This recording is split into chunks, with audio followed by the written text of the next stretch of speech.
عامل جل سبع غضنفر وعينيه بتطج شرار، عمال يشخط وبينطر من بجه بيطلع نار.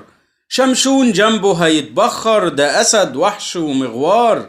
في الجوه يزيد عن عنتر، والكف ده سيف بطار. لو زعج يوم أو زمجر في الحي يجوم إعصار. لو يغضب ربنا يستر، يجلبها في ثانية دمار. لكن في البيت بسلامته لا مؤاخذة بيجلب فار. متبعترة يا ابني كرامته، متهزج ليل ونهار. حكماه لا مؤاخذة ما دامته، يا خسارة ويا دي العار.